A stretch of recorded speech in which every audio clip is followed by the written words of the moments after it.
E o Liberdade de Opinião vai agora a Brasília. Vamos conversar com o jornalista Alexandre Garcia. Boa sexta-feira, hein, Alexandre?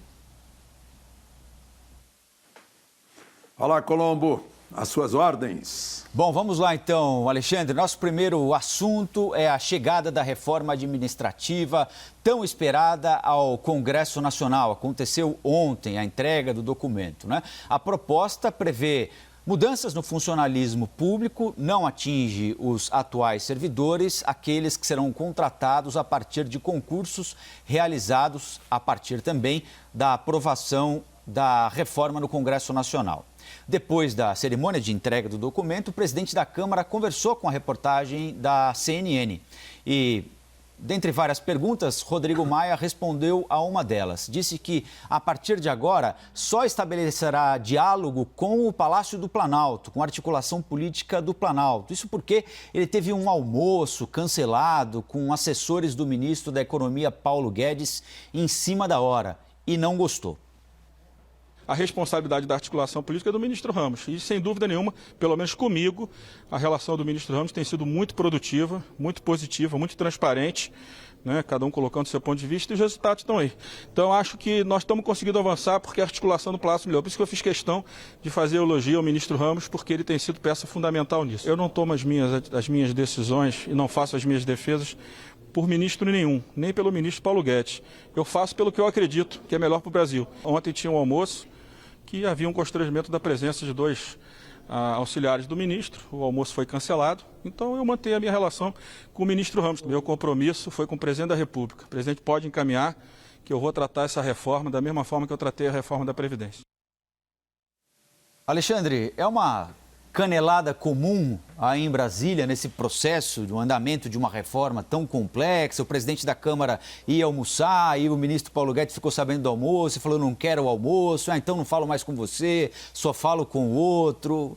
Acho que isso não tende a atrapalhar muito o andamento das coisas, não? Ou você pensa diferente? Não, eu não sei se foi assim, né? É possível também que o ministro Paulo Guedes chamou auxiliares para alguma reunião, todo mundo fazia reunião, aí dois disseram: a gente tem almoço com o presidente da Câmara, deixa para lá, essa reunião aqui é mais importante. Pode ter sido isso, eles já não vinham se bicando, né, e agora piorou a relação, né? No momento em que, em reforma tributária, o ministro Paulo Guedes é o interlocutor natural do governo, né? É uma pena que isso esteja acontecendo. E são dois temperamentos que nós conhecemos, né? O temperamento herdado de César Maia, né? O filho Rodrigo, e o temperamento de Paulo Guedes, que também é conhecido, né? Então, há um choque de temperamentos. E o ministro César Maia se abre em elogios ao secretário-geral da Presidência, né, que faz essa interlocução, a interlocução entre esses dois poderes, entre a presidência da Câmara e a presidência da República, que é o ministro Ramos, Luiz Eduardo Ramos, que é um simpaticão, né? que conversa com todo mundo e tem essa facilidade. Mas não é só com ele aí o diálogo. O diálogo também é bom, ele não deve ter citado porque achou natural, né? O Ricardo Barros e o Eduardo Gomes, que são também duas lideranças que fazem essa interlocução. Então, vai se encaminhar por onde há caminho, né?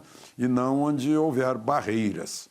E, enfim, a situação é essa nesse momento. A proposta do governo, né, claro, tem intenção de reduzir gastos, diminuir o tamanho do Estado, é o que o ministro Paulo Guedes sempre diz. Os efeitos da reforma administrativa devem demorar para serem sentidos, porque não terão validade para os funcionários já contratados, mas para aqueles que serão contratados a partir da reforma administrativa, como eu disse na primeira pergunta, o presidente tem dito frequentemente também, né?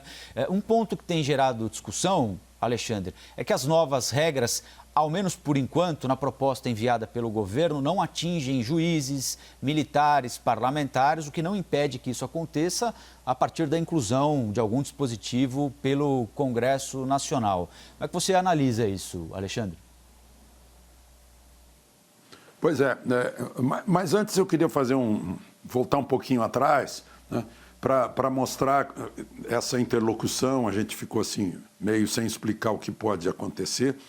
Na reforma administrativa, o interlocutor vai ser o Rodrigo Maia. Né? Na reforma tributária, vai haver uma comissão mista, Câmara e Senado. E na reforma mais importante, que é o Pacto Federativo, que desindexa o orçamento para abrir caminho para o Renda Brasil, para investimento, vai ser o Senado. Né? Então, aí o compromisso das duas casas em relação às reformas, que as duas casas estão se mantendo à altura. Né? Elas ajudaram muito nessa crise, participaram muito nessa crise. Deve-se dizer isso. Né? Bom, aí na questão da reforma administrativa, são os cargos de Estado, né? Funções de Estado. São carreiras que representam o Estado brasileiro. Né? Diplomatas, auditores fiscais, procuradores em geral, né? Eles representam o Estado brasileiro. Então vão ter um tratamento especial, não? Vão manter o tratamento especial que tem, não vão perder. Eles vão ganhar estabilidade, sim, depois de 3 anos de experiência. Então, isso é do futuro, não é agora. Né? Já outros vão ter contratos temporários, outro é contrato por tempo indeterminado, podendo ser demitido por falta de desempenho, né?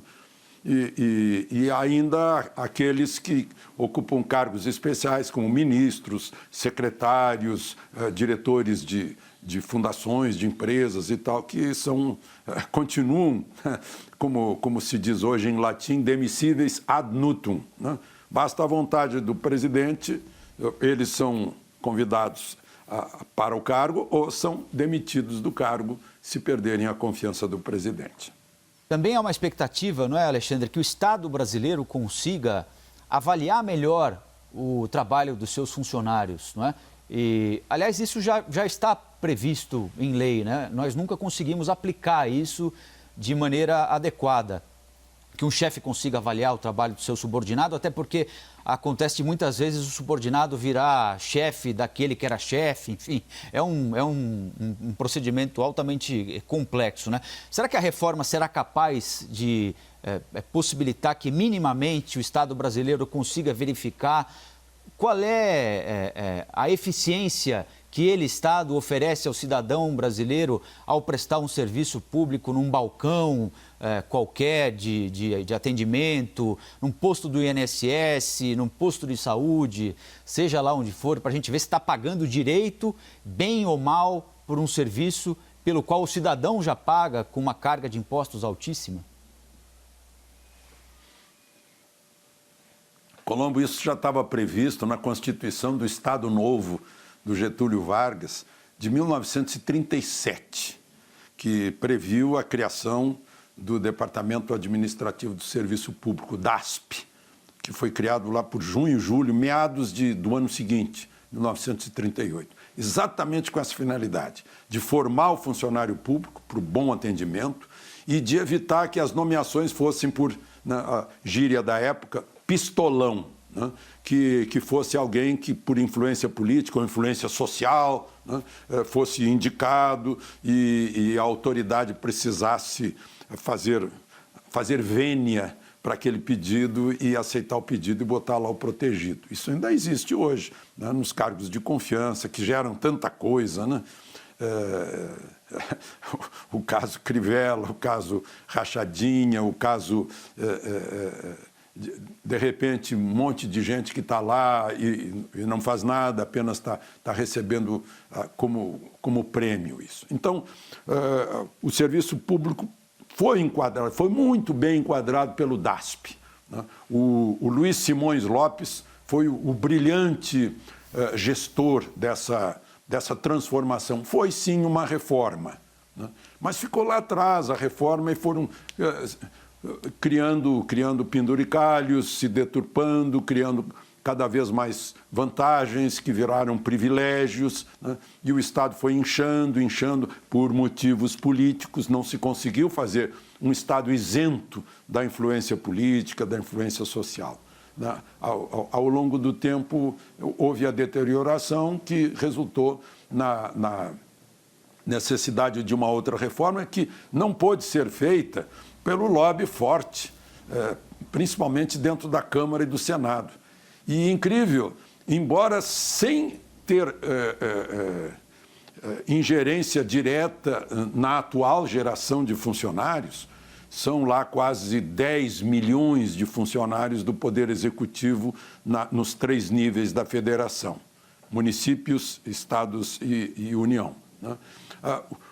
Por incrível que pareça, já estão formando o lobby para evitar a mudança futura, né? Já estão formando defesa do serviço público, né? E os outros também têm lobby a favor, né? Vamos fazer essa reforma, tem que reformar tudo, né? Está mexendo em 10 milhões de pessoas, né? Mas diz que não vai mexer, né? Então, essas pessoas ficam preocupadas com o seu futuro. E a minha aposentadoria, e a pensão, como vai ser, né? A minha aposentadoria pode baixar, não pode. Então, tudo isso vai influenciar aí nessa discussão da reforma administrativa, que a nação, de um modo geral, espera que seja resolvido, porque a palavra burocracia nunca é bem recebida, né, por quem sustenta todo esse serviço e, obviamente, avalia que não está recebendo um serviço público à altura, né? Por mais que se melhore, por mais que haja enxugamentos de processos, né, a burocracia insiste em permanecer, é uma questão de sobrevivência. Daí a dificuldade dessa reforma administrativa, porque trata com gente, né? Com muita gente. Colombo? Nesta mesma entrevista que a gente mostrou agora há pouquinho, Alexandre, do presidente da CNN, Rodrigo Maia, há um outro trecho que nós separamos aqui, presidente da Câmara, perdão, Rodrigo Maia, nós separamos um outro trecho aqui em que ele define o teto de gastos como a prioridade das prioridades. Vamos mostrar. Tem uma, que é a PEC emergencial, que trata dos gatilhos do teto de gastos, que significa reduzir despesas para os próximos 2 anos, para a gente olhar o teto de gastos nos próximos 2 anos, sem a pressão que a gente está recebendo hoje. A pressão que a gente está recebendo hoje é por mais recursos para investimento, por recursos para um programa de renda mínima, e essa pressão ela só vai ser resolvida quando essa PEC, essa sim, é a prioridade das prioridades. As outras tem urgência, mas sem essa, certamente a gente vai ter dificuldade de aprovar um orçamento que organize minimamente, vamos dizer assim, aquilo que ficou de necessidade de financiamento no pós-pandemia. A gente tem falado muito nesse nó aqui, não é, Alexandre, na criação, na construção do orçamento do ano que vem, né? Que é a necessidade de começar a indicar que haverá um caminho de ajuste, embora o ajuste esteja a léguas de distância ainda, financiar programas sociais importantíssimos como o Renda Brasil, muita pressão por gasto, é um nó dificílimo de ser desatado, né?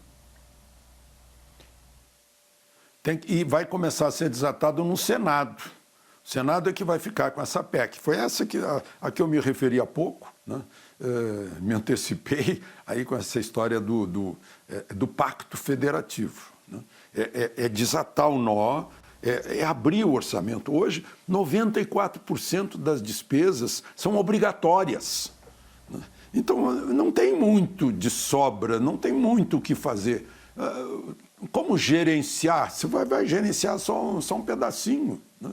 Eu vou repetir o que me disse numa entrevista no dia da promulgação da Constituição de 88, o então presidente José Sarney. Com essa Constituição, o país fica ingovernável, né? Dr. Freud explica, ele estava se julgando, eu não vou conseguir administrar o país com essa Constituição, porque essa Constituição me amarra, é uma camisa de força, eu dependo tudo das verbas aprovadas pelo Congresso, e eu fico só com um pedacinho assim de possibilidade de arbítrio, digamos assim, da minha administração. É isso que acontece com os presidentes hoje. Essa reforma pôs lá um dispositivo, né, que vai ser examinado pelo Congresso, vai ter que ser votado como reforma, como PEC, né, como emenda constitucional, a possibilidade de o presidente criar ou fechar órgãos públicos, criar ou fechar funções públicas, cargos públicos, né, para dar mais agilidade, mais mobilidade para o presidente da República. Nessa Constituição, a gente já está acostumado com ela, né? Mas em 88 eu lembro que fazia comparação, o presidente da República vira assim quase uma rainha da Inglaterra, chefe de Estado, sim, né? Mas qual é a liberdade que ele tem para governar, né? Para exercer a chefia do poder executivo? É que fizeram uma Constituição parlamentar com uma emenda presidencial, né? Então ficou um Frankenstein aí que ainda está esperando uma correção, e é provavelmente essa PEC do Pacto Federativo, que vai começar lá no Senado, né, contenha essa correção, dando mais liberdade para o chefe do Poder Executivo. Colombo? O Rio de Janeiro segue monopolizando atenções, não é, Alexandre? Em nível estadual e nível municipal também. Ontem a Câmara de Vereadores rejeitou a abertura de processo de impeachment contra o prefeito Marcelo Crivella. Foram 25 vereadores que votaram contra a abertura do processo, 23 que votaram a favor, uma votação apertada. O prefeito Crivella é acusado de praticar ato de improbidade administrativa por usar funcionários públicos pagos pela prefeitura para atrapalhar o trabalho da imprensa na cobertura de problemas nas unidades de saúde do município. É uma votação apertada há poucos meses da eleição municipal no Rio de Janeiro, não é, Alexandre? Como é que você avalia essa decisão tomada pela Câmara lá do Rio? Olha, um processo de impeachment é um julgamento político, né? Foi assim com Collor, por exemplo, né? Collor foi condenado, foi impedido de continuar governando e foi absolvido no Supremo na ação criminal, né? Então, não tem nada a ver o exame em si dos fatos que levaram ao pedido de impeachment, né? Ele ganhou no julgamento político, Crivella saiu vitorioso. E há uma grande perspectiva de que ele repita uma vitória política na eleição de novembro, né? E isso é que está mobilizando as coisas. Os seguidores dele, os funcionários mais leais, de confiança, mais próximos, perceberam que há uma campanha contra ele e fizeram a anticampanha, né? Liberdade de expressão contra liberdade de expressão, e houve choque, claro, né? Então, está aí, vitória do Crivella no julgamento político, e tem uma CPI pela frente, que tem um ingrediente político muito forte, e as investigações de Ministério Público, etc., que vão prosseguir, né? Agora, Alexandre, é claro que... Essa é a situação do município do Rio de Janeiro. Perdão. Cada processo de impeachment é um processo de impeachment e tem as suas razões, né? Mas se a gente der uma olhada no mapa do país agora, há vários correndo, né? Alguns parados pela justiça, do caso do prefeito de Porto Alegre, governador de Santa Catarina, governador do Rio de Janeiro, tinha o caso até ontem do prefeito Marcelo Crivella no Rio de Janeiro. Não é muita coisa num espaço de tempo tão curto assim, repito, respeitando a individualidade de cada processo, né? Cada processo é um processo, mas não é muito tapetão para um país só?